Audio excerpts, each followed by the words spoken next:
বাংলায় যদি আগুন লাগান আপনার চেয়ারটা আমরা টলমলো করে দেব। আর.জি. কর হাসপাতালের ধর্ষণ ও হত্যার ঘটনায় আন্দোলনকে নিয়ে 28 আগস্ট কলকাতার জনসভায় মুখ্যমন্ত্রী মমতা ব্যানার্জি বলেছিলেন, বাংলায় যদি আগুন লাগে কোনো রাজ্যই থেমে থাকবে না। বাংলায় আগুন লাগলে আসাম, উত্তরপ্রদেশ, উড়িষ্যা, বিহার, ঝাড়খণ্ড সহ উত্তর পূর্ব থেমে থাকবে না দিল্লিও। আপনার চেয়ারটা আমরা টলমল করে দেব।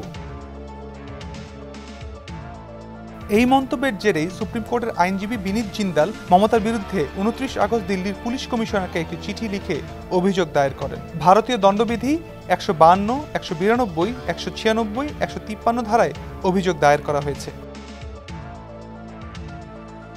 অভিযোগপত্রে আইনজীবী বিনীত জিন্দাল লিখেছেন, এটা স্পষ্ট যে এই মন্তব্য প্ররোচনামূলক ও রাষ্ট্রবিরোধী। বিভিন্ন অঞ্চলের একাধিক গ্রুপের মধ্যে হিংসা এবং ঘৃণা ছড়াতে পারে। একটি রাজ্যের মুখ্যমন্ত্রী হিসেবে মানুষের ওপর তার প্রভাব রয়েছে। সাংবিধানিক পদ থেকেও এই রকম মন্তব্যের জেরে অশান্তি ছড়াতে পারে।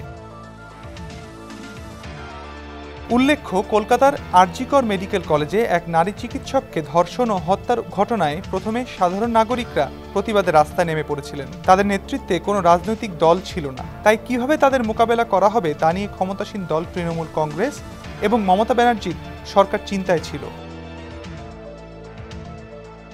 তবে সম্প্রতি প্রধান বিরোধী দল বিজেপি সরাসরি ওই ঘটনার প্রতিবাদে নেমে মুখ্যমন্ত্রীর পদত্যাগ দাবি করেছে। চেনা জানা রাজনৈতিক বিরোধীদের মোকাবেলা সরকার আর ক্ষমতাসীন দলের পক্ষে সুবিধাজনক বলে মনে করছেন বিশ্লেষকরা।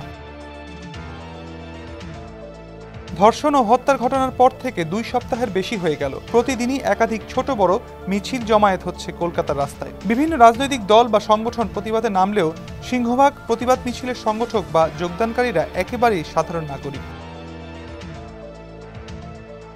বিশেষত 14 আগস্ট রাতের রাস্তা দখল কর্মসূচিতে ছিলেন অন্যান্য দলের নেতাকর্মীরাও, কিন্তু কারো গলায় সেদিন কোনো দলীয় স্লোগান শোনা যায়নি, দেখা যায়নি কোনো দলের পতাকাও। পশ্চিমবঙ্গে এ ধরনের নাগরিক প্রতিবাদ দেখা যাচ্ছে দীর্ঘদিন পরে। এর আগে নন্দীগ্রাম আন্দোলনের সময় এ ধরনের নাগরিক প্রতিবাদ দেখা গিয়েছিল, তবে সেটি ছিল তৎকালীন বামফ্রন্ট সরকারের শিল্পের জন্য জমি অধিগ্রহণের নীতির বিরুদ্ধে।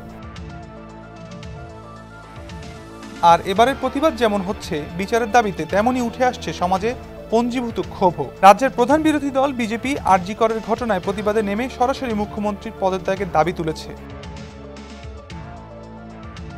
আর এই দাবি ওঠার পরই তৃণমূল কংগ্রেস টেনে আনছে বিজেপি শাসিত রাজ্যগুলোতে ঘটে যাওয়া নৃশংস ধর্ষণ হত্যার নানা ঘটনার কথা। এই রাজনৈতিক দাবি পাল্টা দাবিতে কেউ কেউ মনে করছেন ধর্ষণ ও হত্যার শিকার হওয়া তরুণী চিকিৎসকের বিচারের দাবিটা কিছুটা লঘু হয়ে যাওয়ার আশঙ্কা তৈরি হয়েছে।